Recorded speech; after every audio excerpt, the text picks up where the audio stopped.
Hip hip, tally-ho, Joolz Guides here, in which I wander around London telling you amazing facts. And today we're in Winchmore Hill, and we're going to start here on the green, and we're going to wander all the way down and around and back down to here and then down and finish somewhere kind of over near Southgate-ish. You'll see. Anyway, over here is the train station. And you've got a lovely old post box there, recessed into the wall. This was very much a rural hamlet up until about 1871 when the trains arrived. And even then it took it quite a while to become more built up. I suppose it was the trams that arrived around 1907 down on Green Lanes. So it's always had this rather villagey feel, and it still does. It's beautiful. I mean, look at these cottages over here. Oh, well, they're actually shops from around 1897. Clapboard, I think it's called that. But let's go back up to the green over there.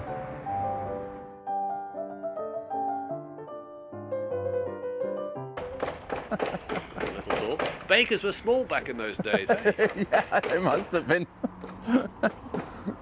Just around the corner from the green here, the old bakery. I mean, it's actually, some of it was started up in the 17th century. The front is from the 19th century, but they were still baking goods using the old Victorian ovens in there up until the 1960s.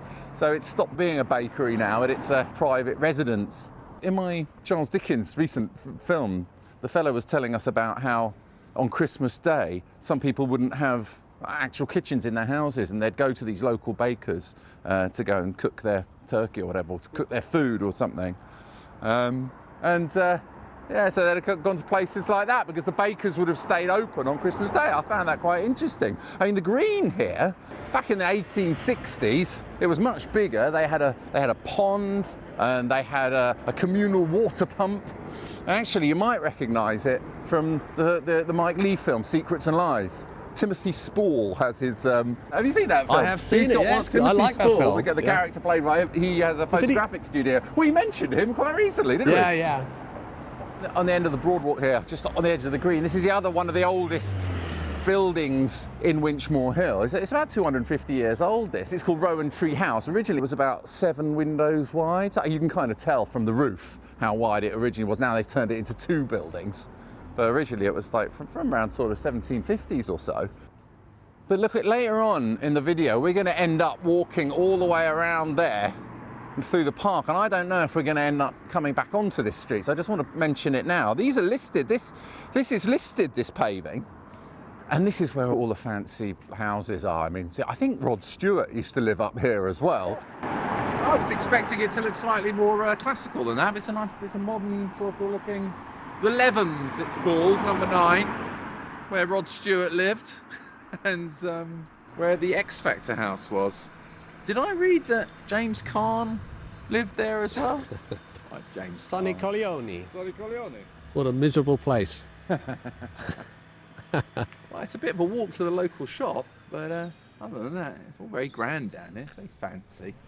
Many famous people have lived in Winchmore Hill. George Graham, Paul Young, Emma Bunton from the Spice Girls. I mean, the most important person was obviously Norris McWhirter, wasn't he, from the Guinness Book of Records. Oh yes, the old chap with the grey hair. He used to sit. Did you ever watch On Record Breakers? Yeah. And he'd sit in the chair, and then members of the audience could ask him any question about a world record.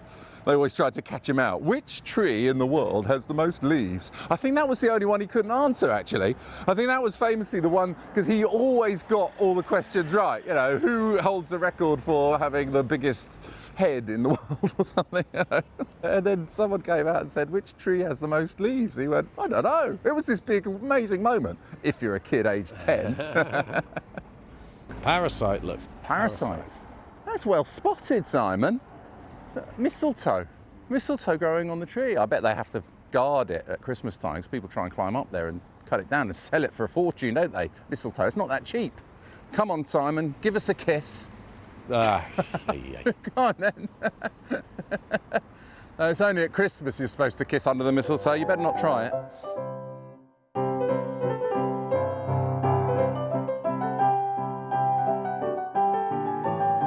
Beautiful time of year, Simon. Look, the spring has sprung. Isn't that nice? It's pretty. The United Reformed Church opposite. That's where Spitting Image used to keep their puppets. Oh, In really? 1890, and they did rehearsing in there. In fact, quite a few things are filmed in Winchmore Hill. We already mentioned Mike Leigh and Secrets and Lies. I think they also did, Catherine Tate, you know, the Catherine Tate show, her nan. That's all filmed around here, and bits of Silent Witness as well. You get some lovely details down here on the houses. Look at that. I like the dragons on top. Ornate, aren't they? They're lovely. It's a kind of, must have been a Victorian feature, because you see it quite a bit actually. I like the little round window up in the eaves.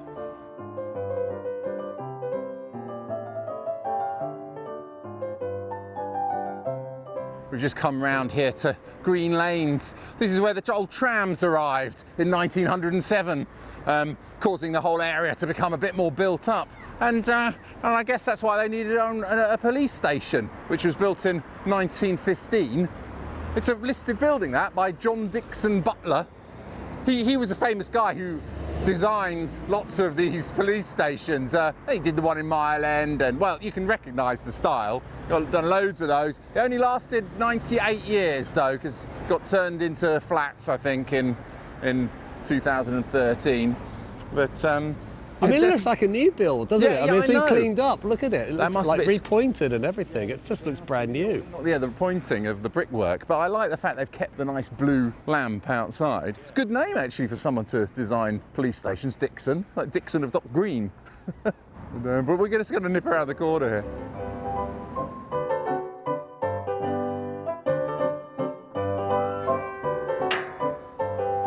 Look at this, along here. This is the New River. And this is the New River Path. You can wander along here all the way down. I think it leads as far as around Stoke Newington, actually, because that's where we spoke about the New River in the Sadler's Wells video, you know, around Hatton Garden and stuff. Because this was created in 1613 to bring fresh water from Hertfordshire to people living in London. I mean, it doesn't look very fresh it doesn't look very fresh to me, but I think they still use it actually for drinking water. It does provide drinking water, but it's treated. But so it's artificially created. Amazing to think they did that all that time ago. Hugh Middleton, 1613. Anyway, let's go.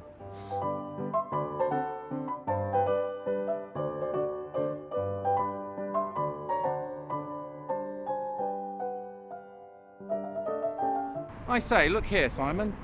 The Waitrose. Well, it actually must have been called the Green Dragon, this pub, presumably, or at least that is a reference to the old coaching inns they had back in the 1700s when highwaymen would come up and down this route. It was quite famous for them, but there was a pub, presumably called the Green Dragon, but it was actually further along there. And in 1780, one of these highwaymen was apprehended and hanged outside the pub. But they built the gallows especially for his hanging, and his body was left to swing for months on end, and I think it put off the punters actually. It was decomposing outside the pub, caused the landlord to say, you know what, I think we better shift this pub a bit further down the road. So that's why they built one here. So I think this one was put here like in the 1800s, but actually it was redone in the 1930s. That's why it looks quite modern, really. I mean, it looks like a weather vane, but it doesn't act like one. It's fixed. So I guess the gallows must have been just a little bit further along here. Look, because that little place is called the Little Green Dragon, and this is Green Dragon Lane, so it makes sense that this was where the Green Dragon pub must have been. Come on. Look, if I'm wrong, I apologise, but she must have been called the Green Dragon. It's lovely around here, isn't it, actually? Look at all these nice houses. Look at the house painted matte black. Yeah. With a red car out front, just the contrast. Just wanted to stand out a little bit. Maybe a goth lives there. If you swing by the string, you will hear the bell ring. Has it been like that for a while? There's always one house in the neighbourhood. Yeah.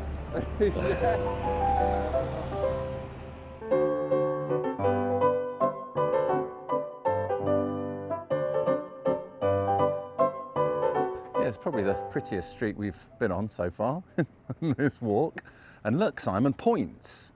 Points to me. Look, in fact, all of them have it. Look, can you see the fire insurance plaque? yeah. This one over here, which is partially obscured by the ivy, is different. That's a different company. I don't think they really just let the next door neighbour burn if they didn't have one. But in those days, you'd be insured by a certain company. You'd put your plaque up there to say, these guys are insuring us. and they'd see that and they'd come and put out your fire. Look, they've got another one up there. I think that one's the sun. Let's come over here. Look, Simon, is that the sun? Because those are the first, that was the original. So they've all got them. 1710, it says on it, I think. How's your eyesight? In fact, you've got a zoom. Oh, it's not, no, 1710, that's not the year, that's the registration number, I think. I haven't actually seen that before, a different one on each different house. I mean, I hope they're original, because they might just be bought in a jumble sale or something. I doubt it. No, you only tend to see them on these old houses. And next to it, look, just a little bit further along, look at this amazing building. It's called the Chapel. It's been converted into luxury house now. Or is it apartments? I don't know. But remember earlier on when I was standing outside that house on Broadwalk? Well, there used to be a shop there called Udall's, which later became Mummery's. Anyway, the Udells were this family who ran a drapery store there. And by day, they were like the biggest shop in the whole area. But by night, they were fencers of smuggled goods that they got from the Essex marshes. Tobacco and silks and all sorts. And then the priest at the church where they worshipped didn't approve of this behaviour and gave them a telling off. And so they just said, well, you know what? We're going to leave the church then and we'll start our own sort of church, kind of religion. And they called it was their own sect called the Udallites, and they started it here in a chapel here. Anyway, these days it's turned into this amazing residence. This wasn't their original chapel. Their one was from 1830, but this one was rebuilt around 1883. But look at that nice big room inside. See, I don't know, Simon, if that was my house, I just like a big, nice, tall roof. I wouldn't fill it up with like floors and stuff like that. Yeah. I just love to have a nice open apex studio. Yeah.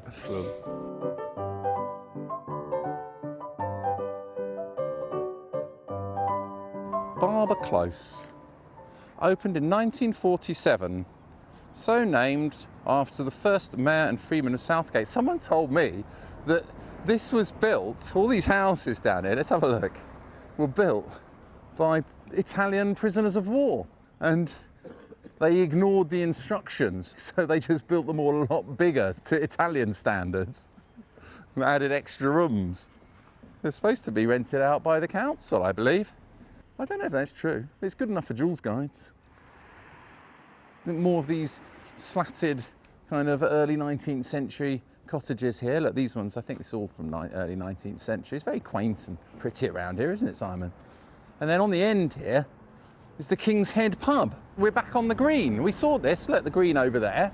And I quite like the old Pevsner, the architectural guru I'm always quoting. He said, he described this as bold and jolly. I think it is rather bold and jolly, but look at that sign up at the top there. The King's Head Railway Hotel. Well, I don't know why it's called the Railway Hotel. It's not that close to the railway. The railway's over there. But I think it's a rather splendid sign, that, actually. And look, another horse trough over there, cattle trough. But we're going this way up Church Hill. Well, it's nice 19th century. Actually, this used to be the fire station, so I guess the fire engines would have gone through these little arches here. And I saw on the listing for the estate agent when they were selling this, it's got a kind of turntable inside for, I wonder if I can see it. Must be for a vehicle or something. So I think it must have a turntable for turning a fire engine around. Stay there. Oh, thank you. I can't see it there though.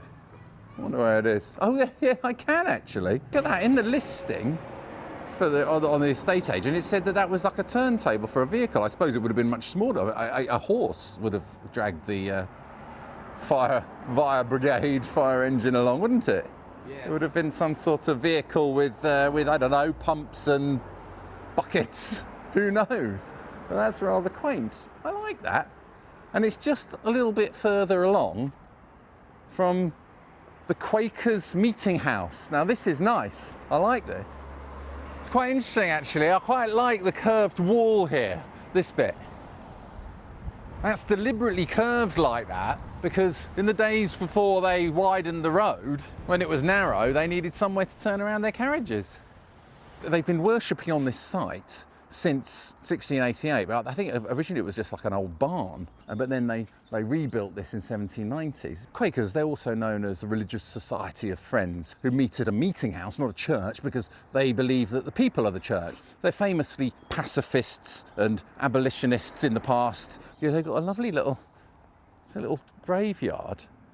All of the gravestones are the same. These ones here are rather unfortunately called the whores' graves.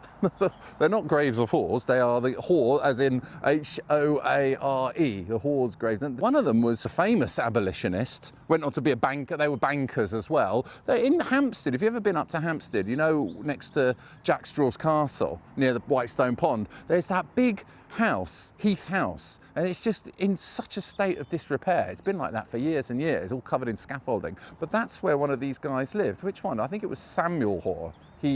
This guy. So, oh yes, of Hampstead. There we go. He was one of the 12 founding members of the Society for the Abolition of the Slave Trade. In 1772, they traded under this sign with a black horse down in Lombard Street in the city, and then later they got taken over by Lloyds Bank, who then continued to use the black horse as the logo today. In fact, Samuel Hoare's firm later merged to form part of Barclays Bank. And if you look over here, these are of Barclays Bank fame, these guys. But now there's another one through here that I rather like. Look at this, here we are, look, Mariabella Howard and her husband Luke Howard. Well, Luke Howard, we remember him from our Tottenham video. Do you remember the only blue plaque in Tottenham is that of Luke Howard, who was also called the namer of clouds. He's the guy who came up with all the names like Nimbus, Cumulus Stratus, all that. I could never understand which one was which. But anyway, what happened was they lost Luke Howard's gravestone. No one knew where it was. And then they discovered his wife's gravestone that was just being used as a paving stone around the front eventually. And they thought, oh, well, okay, well, let's reinstate that and also add Luke Howard underneath. She died first in 1852 and he died in 1864. Such a peaceful little garden, this. Wonderful place to come and sit and eat your sandwiches or have a cup of tea or something. Look, they've got these lovely benches around. I have to say, and I approve of the gravestones all being the same. I think that's quite nice. That's a nice touch, don't you think? Or do you like all these grand ones? Because that makes it look as though the person with the massive gravestone is somehow more important than the person with the small one. But of course, in death we are all equal, Simon.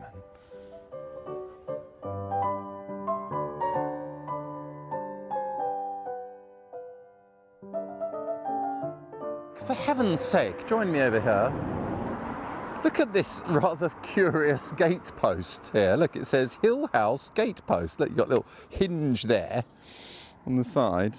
You think to yourself, why have they got a little sign on there? But basically, Hill House was a huge 18th century mansion that used to stand here. It was one of the only remnants from before the days of the railway and the trams. So this survives since those days, when this was just a rural retreat for wealthy bankers and Quaker brewers. It's interesting, it's right opposite this church, which is actually the St. Paul's Church. It's one of the Waterloo churches you've heard me talking about. They're built in the 1820s, celebrating the defeat of Napoleon with these government grants. I was also told that it has the largest unsupported plaster ceiling in Europe, although I went inside to have a look and I didn't see a plaster ceiling, so perhaps that's when it was first built. It looked kind of wood panelling to me. The view up this hill would have changed very little in the last few hundred years, apart from some of these houses. Pity they got rid of the old Hill House. I suppose all this housing is probably a little bit more useful for them.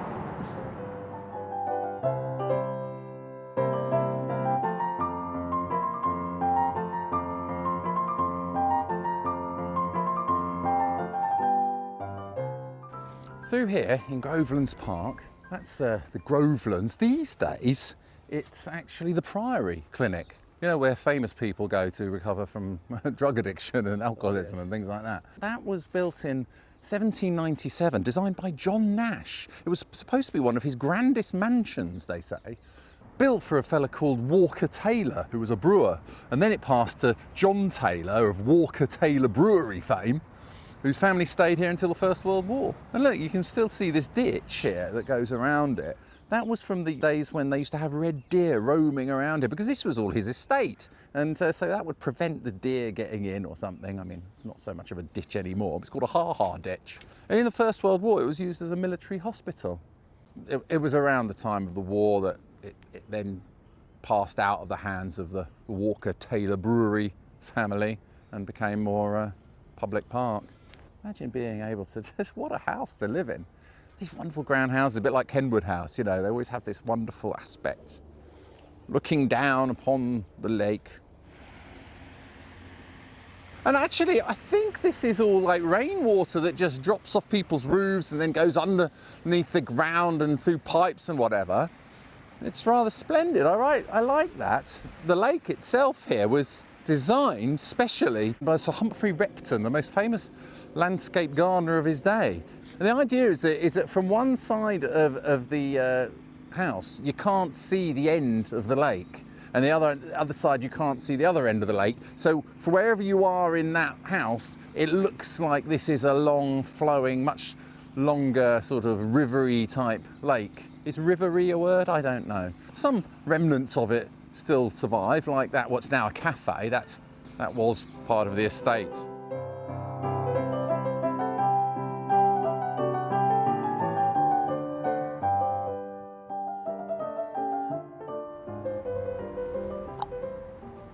What a pity. This used to be, I came here, the last time I was here was with my friend Piers, who sadly passed away recently in a road accident. So I'd like to dedicate this video to him, poor old Piers, who lived in Winchmore Hill. We played pitch and putt here.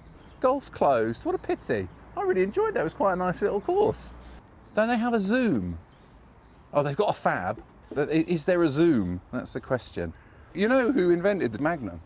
Well, here we go. It was apparently Roger Moore invented the Magnum ice cream, like choc ice on a stick. He just said, look, why haven't you got a choc ice on a stick? So funny, you lie. I don't. That was Roger Moore. You're the one that said Margaret Thatcher invented the Flake 99. Did I? No. Yeah. I didn't say that. Did you? Yeah, that's what you told me. No, I didn't. You said that.